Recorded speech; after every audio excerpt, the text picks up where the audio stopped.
Hei, tere. Ja selline lugu. Kui sa oled valgustöötaja oma suguvõsas, you stand out, sa paistad silma millegagi, giga, kago. Sellepärast, et sa oled mingi mustrimurdja. Ja see ei ole ainult uue aja inimestega seoses. See on paljudega seoses. Näiteks sa kogesid mingit puudust ja sa otsustasid ise olla see muutus siin elus juba väiksest saati, võtnud endale mingiks missiooniks midagi ise olla see muutus siin elus korda, ja sa oled seda nii tõsiselt teinud, et sa oled mägesid liigutanud, et sa oled teinud midagi sensatsioonilist, mida keegi teine pole sinu suguvõsast teinud. Võiks isegi öelda, et kui sa seda oled saavutanud selle järjepidevusega, suure tööga, siis sa oled tundmatuseni muutunud. Ja kui sa paned tähele, et sa mõtled enda sees sellise ilusa hingena, missiooni tundega hingena, mõtled enda sees, aga ma olen elus kõik hästi teinud, ma olen ausalt teinud tööd, ma olen kõik hästi teinud. Miks on nii, et osad inimesed ükskõik mida ma ka ei tee, nad ei salli mind, nad vihkavad mind, nad tahavad mind maha tõmmata, nad on kas kadedad, vaenulikud, süüdistavad, ükskõik mida ma teen. Oled tähele pannud, et need kõige säravamad tähed, ükskõik on see poliitika, muusika, avaliku elu tegelased keegi või lihtsalt keegi kuskil külas, kuskil Eestimaa rajoonis, eks ju, millegiga ta on silma paistnud, on ju. Et kohtad neid, kes ütlevad, autentselt nagu peegeldavad sulle, et see, mis sa teed, vau, on ju, super. Ja alati on neid, kes siis tõepoolest nagu, kuidas öelda, nad isegi ei tunne seda inimest, aga nagu vihavaenlasesse suhtuvad. Kas seal on erinevaid põhjuseid? Kas konkurents, kas mingi hirm, kas projitseeritakse oma suguvõsast kedagi sellele inimesele, kes ta tegelikult ei ole, aga kuna ta on suur ja tugev kuju, on ta mees või naine, vahet ei oma siin, justkui nagu kas isa või ema natuurina, ta on nii tugev olnud lihtsalt, kõik kandnud mingi suure mustri, on ju, suur vastutus on olnud selle taga, siis tahes-tahtmata sellistele inimestele, kes on sellised nii-öelda küpsed selles osas, projitseeritakse kedagi või midagi oma suguvõsast. Pimesi tehakse, automaatselt tehakse seda. Ehk siis projitseeritakse kedagi, kellega endal on mingid puudujäägid olnud. Ja nüüd projitseeritakse, nõutakse seda justkui nagu sellelt võhivõõralt inimeselt, kellel on võib-olla mingi omadus sellega seoses, aga ta ei ole see inimene. Teda ei saa samastada selles osas.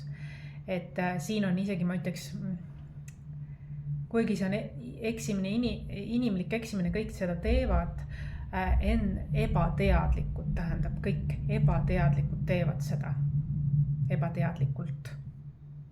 Tegelikult on see natukene nagu vaimuhaigus, et sa ei räägi selle päris inimesega, kellega sul teema oli, vaid sa hakkad heas peas kedagi võõrast vihkama, sest ta meenutab sulle kedagi, kas oma ema, isa, vanaisa, mingi lõpetamata teema, õde, venda, mida iganes.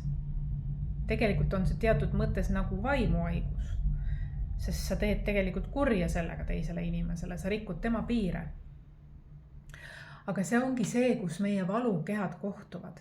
See täht, kes on tulnud, mees või naine, ükskõik mis erialal, ta särab, ta on puhtas missioonid ondes teinud, eks ju, läbi aja teinud õiget asja. Ja justkui nagu peaks olema nii, et ja võib-olla ta oma naiivsuses mõtleb, et kõik võiksid arvata, et see on suurepärane asi, mis ta teeb, aga kunagi ei ole nii, et kõik on rahul. Kunagi ei ole nii, et kõigile meeldib. Ja tegelikult see peegeldab ka sellele tähele tema suguvõsa. Tema suguvõsa valukeha, ehk siis arvatavasti tema suguvõsas võis olla inimesi, kes mis sa arvad, et sa oled meist parem või? Et siin pürgid tähtede suunas ja teed mingit väga võimast asja, et kas sa arvad, et sa oled parem kui meie siis või suurem kui meie või? Ja võib-olla ka silmakirjalikke, kes suguvõsas võib-olla näitavad head nägu, aga tegelikult see kollektiiv võib peegeldada, et tegelikult on seal kadedust ka. Et see tegelikult peegeldab tema suguvõsa mustrit samamoodi. See ühisväli, väljast lihtsalt magnetiseeruvad sellised inimesed. Aga see on see, et siin tuleb snap out. Sa ei saa kõigile meeldida ja tea seda, et universum oligi sulle määranud, et sina oled see eriline hing, kes läheb kaugemale veel, kui sinu varasemad põlvkonnad on läinud. Sina pididki olema see mustri murdja. Ja tea, et öeldagu mis tahes universumi arvates, sa ületasid nii iseenda, oma suguvõsa mingid mustrid, mis olid kinni jäänud kauaks. See oli areng tegelikult. Tegelikult peaks kogu suguvõsa selle skippima, peaks hüplema rõõmust, sellepärast et nende suguvõsas keegi murdis nii võimsalt mingi mustri, mis varem on olnud. Näiteks vaesusrikkus või midagi armastusega seoses, suhetega seoses. Ta murdis selle mustri. Kõik peaksid rõõmu tundma selle üle. Aga tihtilugu see nii ei ole. Ja see ühisväli peegeldab seda.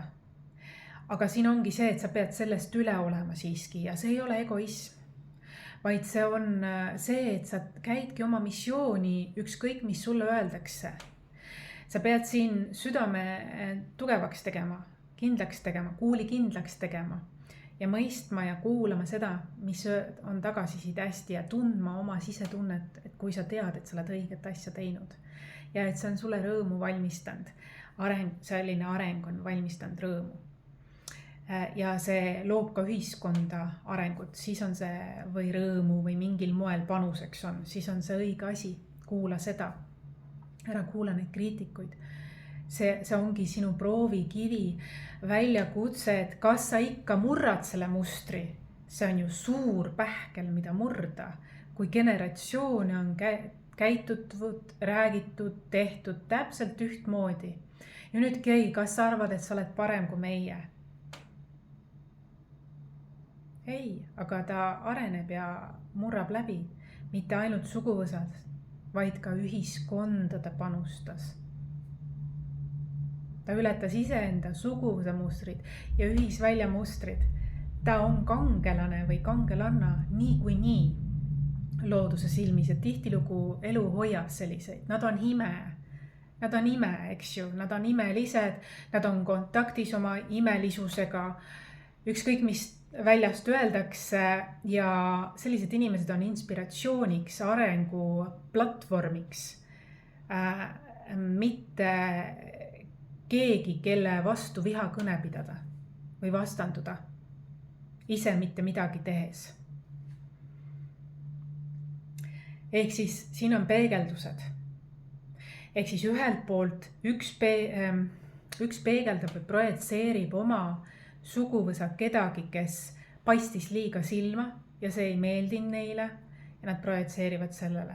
Ja siis see täht teiselt poolt ühisväljas siis, kes on jõudnud kaugele, temale need nii-öelda vihkajad, haters peegeldavad tema suguvõsa mustris seda, et taheti teda tagasi hoida, et hirmust, et jumala eest ära midagi muuda, see on hirmutav, see ole nagu meie, see on turvaline, siis sa oled meiega ühtekas ja nii edasi, aga elu vajab arengut.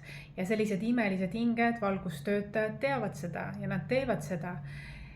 Isegi kui see nende väärtus ei ühti kõigiga, nad ikkagi julgevad seda teha ja tihtilugu on seal väga suur vägi taga ka. sest loodus toetab seda. Loodus toetab seda, kui see on kõige kõrgemaks hüvanguks, siis loodus toetab seda. Ja väga tähtis on, et kui sa oled selline hing, et sa ümbritseksid ennast võimalikult palju ja siiski selliste inimestega, kes on sinuga ühiste väärtustega ja kes siiralt, mitte ei tee ainult nägu, vaid nad siiralt rõõmustavad, kui sul läheb oma erialal hästi. Nad elavad kaasa sellele, isegi kui see võib-olla ei olegi nende eriala nii väga, aga nad näevad, et sinule annab see midagi. Sina rõõmustad, sina tunned arengut ja rõõmu ja see on sulle hea. Isegi siis, see on universaalne armastus, see on toetus ja see on ilus.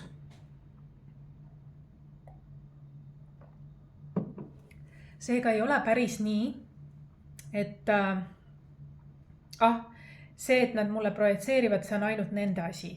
Või et see, et ta on selline ülbik siin on ju, et see on ainult tema asi või mida iganes. Tegelikult on kõik omavahel seotud. Need on valukehad.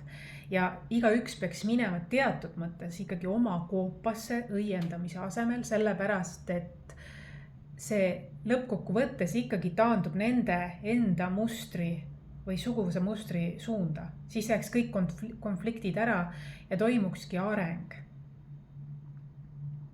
Need, kes tõmbavad tagasi, nemad ei julge areneda. Nemad julgevad ainult kritiseerida, kui keegi midagi julget, sensatsioonilist teeb. Ja sina täht mäleta seda, et kui keegi ka väga püüab siin maha teha, siis selle taga loomulikult on omad, siis sa teed ikka väga õiget asja, tahan ma öelda. See on ju alati see ütlus, eks? Ja selles mõttes sa pead olema siin nagu nägemagi seda niimoodi reaalselt, et nii ongi. Et ära võtta südamesse, et ma olen ju nii palju pingutanud ja püüdnud, vaid lihtsalt vali seltskonda ja lase hane selga vesi need mõnda kriitikat kuula, äkki see annab sulle mingi arengupotentsiaali, aga üldiselt tee oma asja ikkagi omadel tingimustel edasi, nagu sa oled teinud. Sellised jutud, et ära lase ennast heidutada, isegi kui seda kriitikat on võib-olla nagu vihagrupid on tekkinud ja niimoodi, sest neil on ühine valukeha.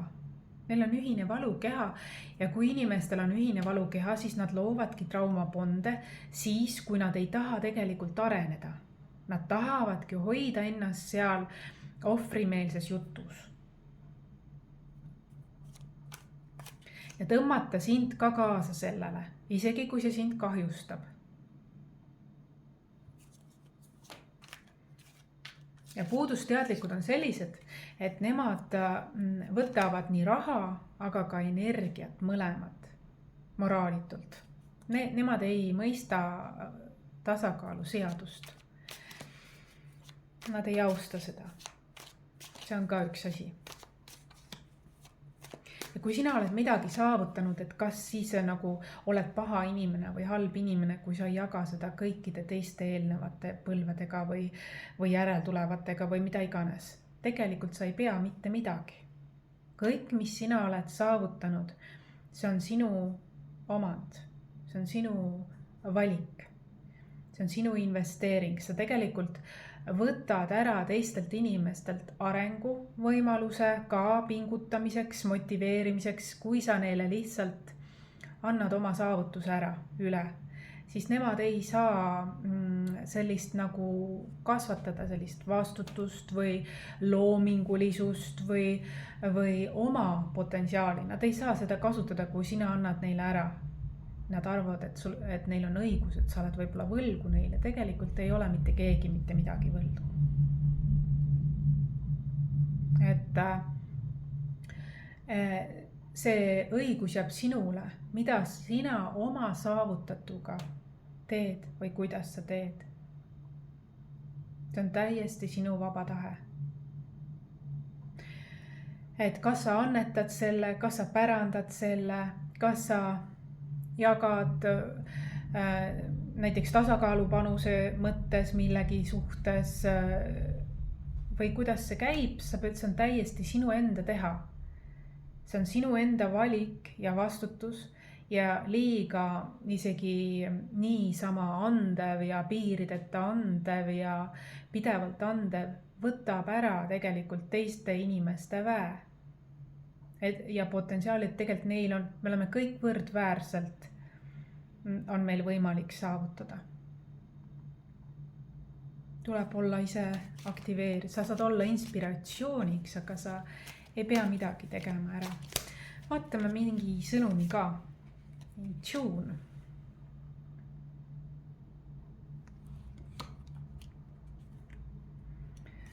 Ja finder of lost things, communication ja loomingulisus. Visionäär. Ja, et ma täna alustasin siis selle Spotify'ga, kus ma teen nii tavalised kui ka ebatavalised vibratsioonitõstukid, eluvibratsioonitõstukid, kui olla veelgi täpsem. Ehk siis igal ühel on võimalik oma eluvibratsiooni tõsta ja kui sa tõstad oma eluvibratsiooni, siis sa oled magnet kõigele heale ja paremale. Ka see on sinu vastutus natuke. Mina olen seda teinud lapsest saati, järjepidevalt see teema tuleb ikkagi läbi. Ja see teema rõõmustab mind, see on ajatu teema, olen ma tüdruk, olen ma naine, olen ma ükskõik mis vanuses ma olen. See on midagi, mida igaüks saaks ära teha. Ja täna käisin poes ja oli selline selle autoga, õppeautoga, selle vahtra lehega noormees ja tüdruk tuli välja ja nad kohtusid, tüdruk punastas, poiss tegi tüdrukule ukse lahti ja läksid sõitma, niisugused noored, eks ju. Et ilus, et selline gentlemanlikkus on ka noorte seas selline ikka veel leviv, et selline väga ilus ja siiras ja puhas. Et väga see kaart sümboliseerib seda, et hästi selline oli kuidagi nagu puhtad tunded, austus, punastamine ja kõik see. Finder of lost things, ma tunnen ka, et see eluvibratsioonide see, et see on pidevalt täienev mu see nimekiri, mis need tõstukid võiksid siis olla meile kõigile, eks ju, meie kõigi hüvanguks. Ja muidugi selline nagu suhtlus oma vahel ka, et aus tagasiside perelt, sõpradelt, mõnikord ka selline konstruktiivne kriitika on täiesti okei ja see viib edasi. Aga meie ühiskonnas on väga palju seda, kus tegelikult ise mitte midagi ei tehta, aga ollakse lambist väga kriitilised mingi tegevuse või mingi asja suhtes, sest projitseeritakse kedagi oma suguvõsas, see on nende enda sisetöö, tegemata sisetöö. Katie Byron on kirjutanud väga geniaalse raamatu, mida minu meelest ka Eckhart Tolle soovitanud on Loving what is. Ja see on selline, mis toob vastutuse sinule endale kõige eest, mis sinu elus toimub. Ja kui sa seda teed, siis su elu kvaliteet hakkab muutuma täisväärtuslikumaks, sest sa suunad selle tähelepanu sinna. Ka Ho'oponopono on üks asi. Kui sa tunned, et tõepoolest mul on ka nii, et keegi trigerdab mind või ma mõtlen nii. Ja Ho'oponopono on see, mis tasakaalustab. Tegelikult see teine inimene peegeldab sulle sinu süsteemist. Aga see ei ole ka juhus, et see teine inimene seal oli. Siiski selline pime süüdistus või see näitab ainult sinu lapsikust. Sinu alaarenenud suhtevallas, suhtluses, selline vägivaldne suhtlus selle suhtes, et vägivallatu suhtlemine või kommunikatsioon on ka üks raamat, mis on ääretult hea. Aga eelkõige vaata neid asju. Kui keegi sind trigerdab, siis miks see nii on? Kas see on kadeduses, kas sa tahad talle projitseerida kedagi, sest ta on suur hing, ärme unusta kõik sellised suured hinged, kes on läbi elu olnud, neile projitseeritaksegi selliseid ema, isa, vanaema natuure, sest nad on suured hinged ja neil on nad võivad palju kanda või ära teha ja särada, eks ju. Ja sellepärast tihtilugu tavainimene, kes on ebateadlik, võib hakata lambist niimoodi oma kinni jäänud asju siis projitseerima kellegile suvalisele, kes avalikus ruumis esimesena ette jääb, eks ju, et ei tasu võtta seda isiklikult, kui sa oled see täht, eks ju. Ja kui sa oled see süüdistaja, siis mõtle täpselt, et mida sa oma eluga tegelikult praegu teed, kuidas sa investeerid, mis on selle kõige mõte, mida sa teed või kuidas sa teed. Ja äkki on aeg hakata iseenda elu looma sellistel tingimustel, et ka murdma mingeid mustreid, aga nii, et sa ei kahjustaks teisi. Olla loominguline ja vaata oma elu uue visiooniga, et võib-olla sina oled jäänud kinni kuskile. Sest kõigil on võrdsed võimalused. Osad on lihtsalt need, kes jäävadki unistama ja teised on need, kes teevad ka ära. Väga tähtis on, et sa valiksid, keda sa enda ümbritsed. Et see on kõige tähtsam. Ja tea seda, et on ka selliseid, kes on kahepalgelised siiski. Aga märka seda, et kes on siiralt, autentselt sinu asjade üle rõõmsad.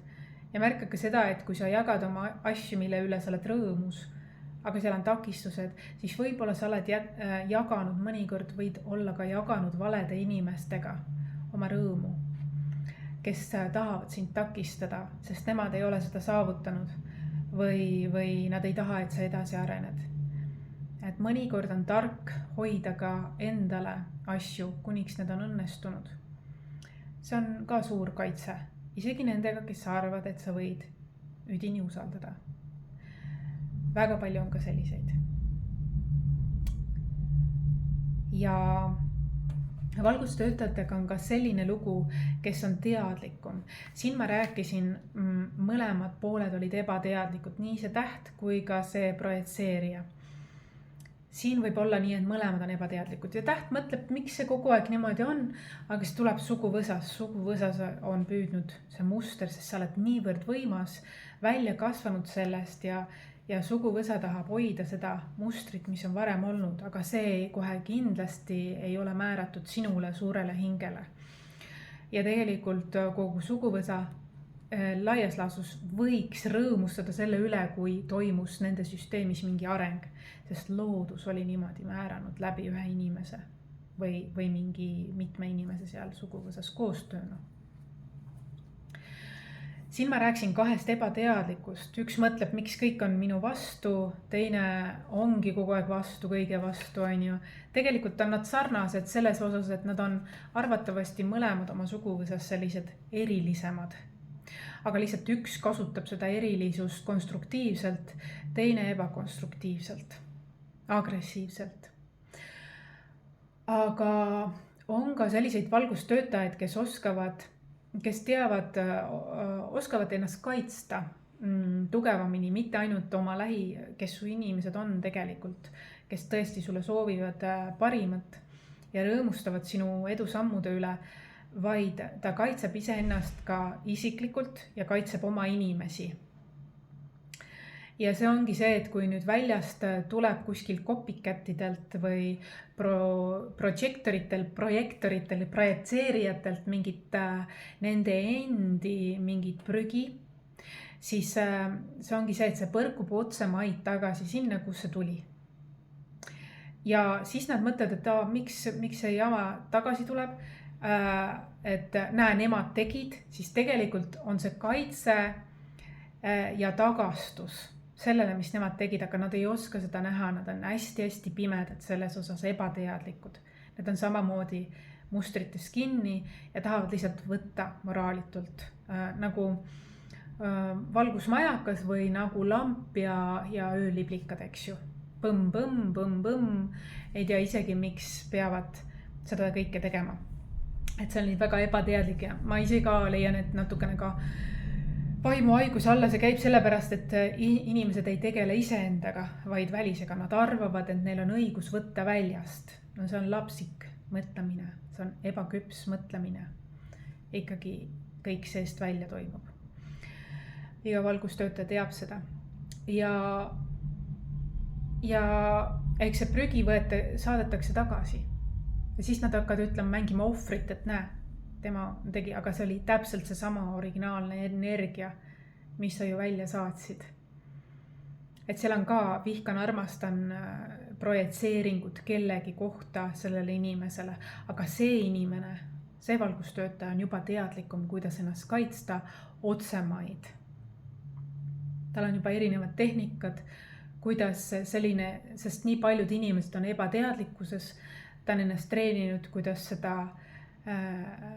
hoida eemale sellistest asjadest, kuidas olla teadlikum, kui peab viibima selliste inimestega ja kuidas nendega toimetada täpsemalt.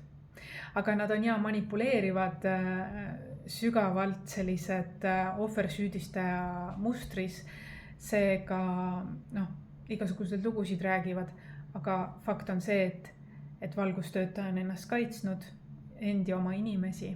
Peab olema natuke selline spirituaalne hügieen väga tugev, et kogu aeg jälgima ka seda osa. Sellepärast on hea vahel võtta ka aega iseendale ja vaadata see väli üle. Ka seal võib olla siis seda, et selle valgustöötaja siis suguvõsast on keegi niimoodi kellegi suhtes, mitte sinu necessarily kellegi suhtes toiminud. Aga see ei pea sulle üle kanduma, see ei ole sinu teema, sa liigud hoopis teistes suundades. Ja tema samamoodi näeb sinus kedagi, kas ema, mingid keda iganes, eks ju. Kes ta arvab, et on õigus talle anda või teha. Et siin on niisugused projitseeringud. Ja et siin ei ole nagu piiride kaitsmist ja tihtilugu nad räägivad ennast ka sisse, sest nad on ebateadlikud. Räägivad ühte, aga teevad teist ja seda teevad avalikult näiteks saadetes kuskil või intervjuudes või kuskil nad nagu räägivad ennast ise sisse. Et räägivad ühte, et mul ei ole aegagi sellisteks asjadeks, aga tegelikult nende tegevused räägivad hoopis teist keelt. Ja see ongi vaja lubada, las nad oma valedes nii ongi, et nad kaotavad isegi järje juba, et mida nad valetavad ja mida nad nagu õigust räägivad.